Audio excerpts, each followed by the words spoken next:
hate, stop the violence, stop the rape. The women, united, will never be defeated.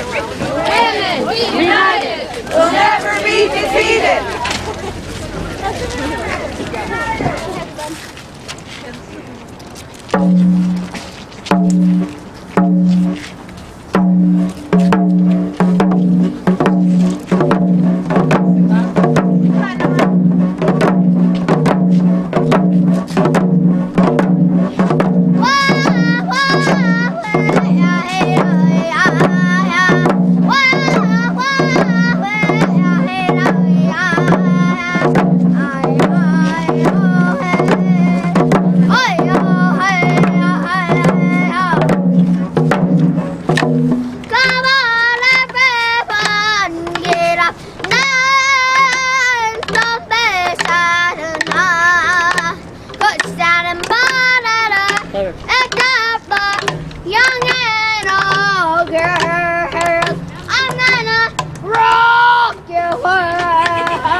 Thank you for coming to Take Back the Night. It's really great to see you all here.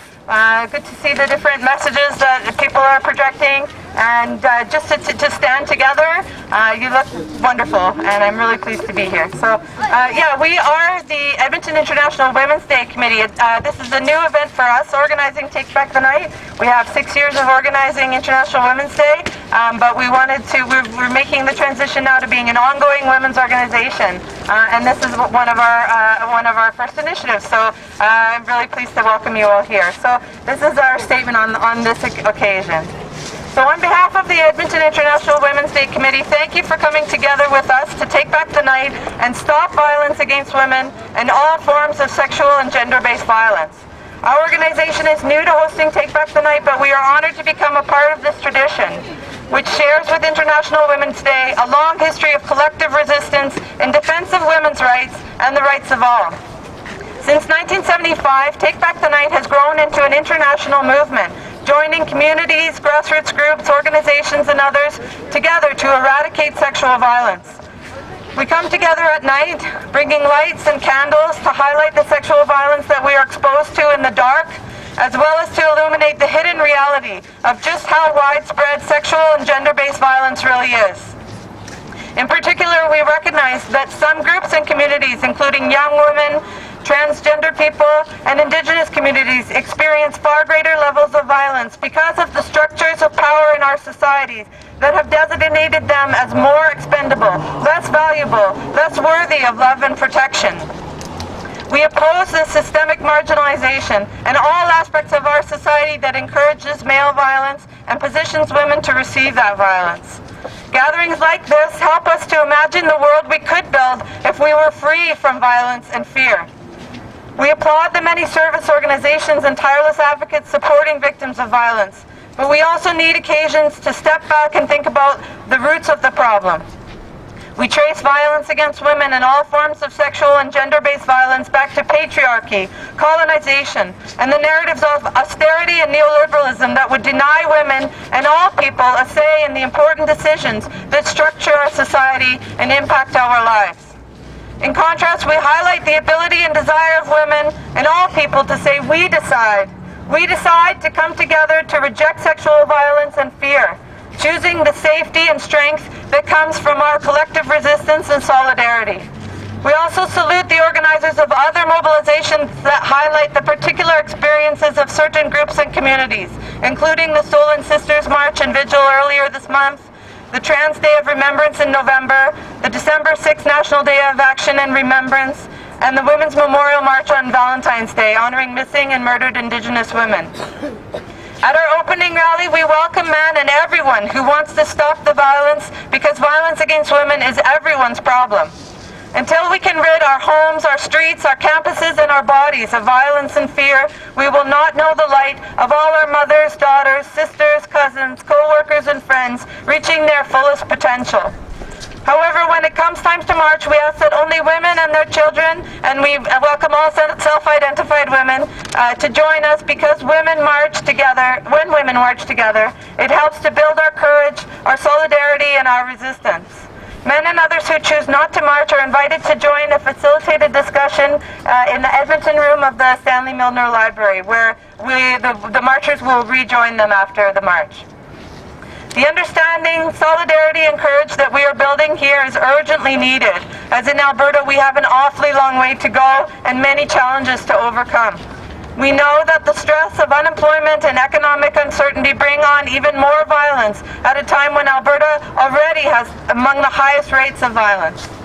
We also have too many indications that our justice system is failing women and putting even more barriers in our way, instead of offering the support we need and the justice we deserve. In this darkness, we shine our lights and take back the night together. So let's raise our voices and do a few chants and get our energy and our strength up, so we can say 1, 2, 3, 4, we won't take it anymore. 1, 2, 3, 4, we won't take it anymore. 5, 6, 7, 8, no more violence, no more rape. 5, 6, 7, 8, no more violence, no more rape. Hey, hey, ho, ho, patriarchy has got to go. Hey, hey, ho, ho, patriarchy has got to go. 2 more, we got the women, united, will never be defeated. The women, united, will never be defeated. And claim our bodies, claim our right. Take a stand, take back the night. Claim our bodies, claim our rights. Take a stand and take back the night. Woohoo!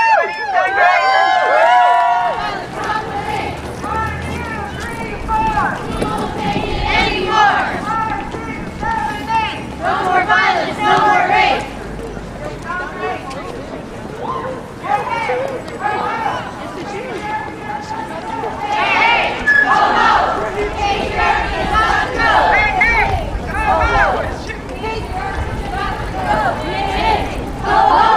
Patriarchy has got to go. Claim our bodies, claim our rights.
Today, this is almost a reaction and reflection on Remembrance Day, first and foremost. A lot of us have come together today in opposition to what has happened in the States and how that affects all of the movements that have been progressing and building towards a better future, and how that freedom is waning and draining from us just from a person who's given the okay to basically a whole nation of people to act a certain way, to take away from people. And why did you feel Remembrance Day was the right time to do this? Because we had, let's see, us as Canadians, we're very passionate about our country. Of course, everyone should be very passionate about their country. We had our relatives, our family members sent off to wars that they believed in. They left their routine lives, the things that they believed in and loved and cherished, so that they could provide us, everyone here, with a better future. And I feel that something has now changed. North America is now faced with something that can ignite a movement that will take all of those freedoms that those people died for us to have all the freedoms.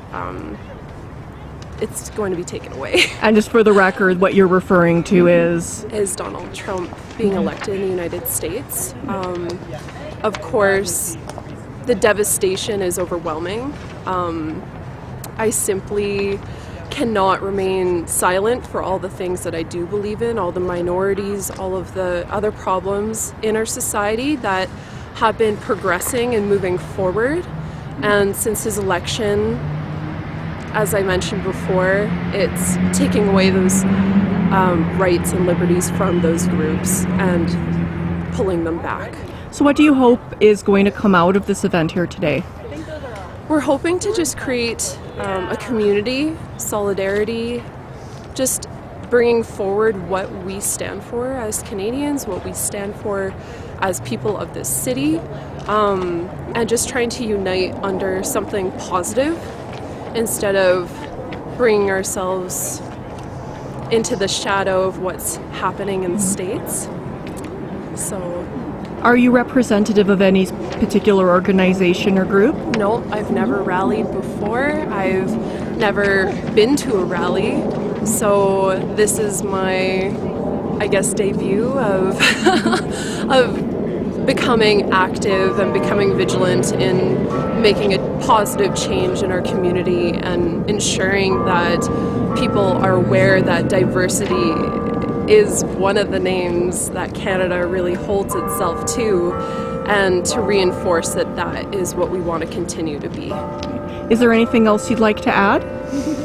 I think aside from just how amazing this response has been online in such a short period of time, and just how willing people are to jump aboard and wanting to be part of this positive change in our city. I write something on Facebook every Remembrance Day. I've been doing that for about 4 years now. So this is part of my long post from today, but I'll just read a little bit because I don't want to bore you. So this year, Remembrance Day has coincided at a time where fear, violence, and othering is escalating globally in overt ways. The trend of extremism in our world creates polarities that exert tremendous pressure on our communities, often rupturing into violence, and yes, sometimes outright war. We have seen all this before. The necessity of mass migration away from war zones, the persecution of religion, military domination, segregation, white supremacy, cult of personality, propaganda. I think it is imperative that we make as many connections as we can between powerful moments like Remembrance Day and these difficult and complex ideas. This is a reminder that we need to move together against these racist, xenophobic, and sexist rhetoric as well, we need to move and mobilize together against transphobia in all countries.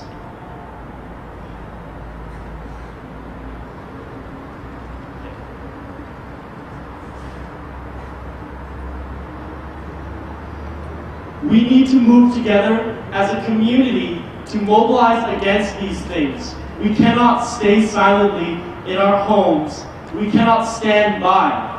We have seen 10,000 people mobilize in New York. We have seen 10,000 people mobilize in Detroit. We've seen Not My President protests mobilizing across the US, and we need to stand up and support protests like these. And we need to stand up and make sure that we as a people are making our voices heard. And we need to make sure that we're standing up against all of this discriminatory rhetoric. And we need to ensure that we are mobilizing and providing love for each other, and that we are coming out and supporting each other on the bus when someone speaks out and says something horrible against someone else. We need to support each other.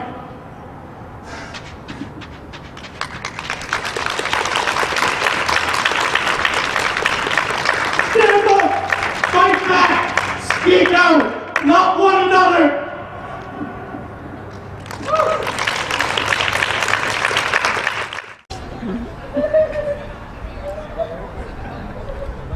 Yeah, so we're holding a vigil with the message for Justin Trudeau to reject the Kinder Morgan pipeline. And so today is a national day of action in the lead up to the anticipation that Justin Trudeau is going to make a decision about the Kinder Morgan pipeline very soon. And so we're standing alongside, there's over 45 other communities across Canada who are also holding a vigil today with the same message. And what is the message? So the message is, we need to respect Indigenous rights, we need to keep our climate promises, and therefore we need to reject the Kinder Morgan pipeline. What do you hope will come out of this vigil today? I hope that Justin Trudeau hears this unifying message that's being sent from across the country, and that he really will consider the requests that we're making and the reasons why we're asking, and reject the Kinder Morgan pipeline. No. I think it's just important to understand the reasons why we're against the Kinder Morgan pipeline. And so I can say that, first and foremost, we have both the federal and provincial government have made commitments that they're going to be breaking if this pipeline is approved. And so the first one is that they've made commitment to the United Nations Declaration on the Rights of Indigenous People, and so that includes having free, prior, and informed consent from nations, First Nations, where the pipeline would cross their territory, and they don't. And so the government doesn't have consent for where this pipeline is going to go, and just to steamroll that and go ahead with it is incredibly insulting. And then what is going on is inhumane treatment. It is against the Constitution, freedom of rights, and we in Canada should be worried that this is going on next door in the United States. Water is sacred, and the Lakota people who've been doing a prayer camp since April, a peaceful prayer camp, have suffered in many ways, but they've suffered since the colonial people came to camp in their residence. The reality is, this is a do or die situation for many people. And the people I've met down there, when I was down there in Standing Rock, were not afraid to say, I would die for water. This is not only Indigenous people who are saying this, but non-Indigenous people as well from all over the world.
death of any child is heartbreaking, and I share the devastation that all of you, and in fact all Albertans feel. In a country like ours, Canada, which is full of opportunity, it is unacceptable for a child to be denied that opportunity to live a safe, healthy, and happy life. And we are gathered here today because of one of our most basic human desires, to protect not only our own children, but all children. When a child dies, it's our collective responsibility to do everything we can to prevent similar tragedies from happening again. When we lose a child, it's disruption of natural law and order of life. The death of a child is a loss of innocence and the future of hopes and dreams, and the loss of new strength. Serenity was a gift to us, if only for a little while. She is missed and she's loved very much. We together need to provide sufficiently clear and secure path to the future for many children. In the system, we will not be able to arrive at that clear and enduring consensus about how we can better protect our children if we don't bring their lives to a recognition of the future of hopes and dreams for all children. Thank you. It says, I want to start by saying that I apologize to you all for not being able to attend my daughter's candlelight ceremony. That I, as a father, regret not speaking these words myself. People may judge me as well, think I'm a bad person, but none of these thoughts are about who or what I am. I know deep down in my heart and soul I sincerely love my baby girl Serenity Marie unconditionally. That she is my heart, that I wish things were different for her. She was so innocent, so pure, a beautiful angel. I remember the first time I laid eyes on her, she was just a small little thing. I picked her up from her swing and said, "Oh my God, you are so beautiful." And I, as a father, felt a devoted love for her. I also knew she was mine, which I honestly thank her mother for bringing her into this world. I remember when her mother was about to have her, we were thinking of names, and she tried to call her Trinity, but of course, me as her father named her Serenity Marie, and appreciated the fact I got to name my own daughter. She used to blow little bubbles with her slobber when she was 6 months, and I nicknamed her Bubble. It was so cute, she knew she was loved by me and her mother, and forever is an eternity. I will always remember her and love her. She was stubborn like her mother and father, shy like her mother, a picky eater like her mother. She was one of a kind, and I want you all to pray for her while she's in heaven. Let her death be mourned, but her memory change and understand who we are, that we need to make a difference, so nothing like this happens to other people's children. So as you hold your candle to the sky for my little girl, just know she's smiling down at you all, feeling loved and knowing she made a difference, which I thank you all for your support for Serenity, and want you all to know I am grateful you all acknowledge my daughter, that you will be in my prayers.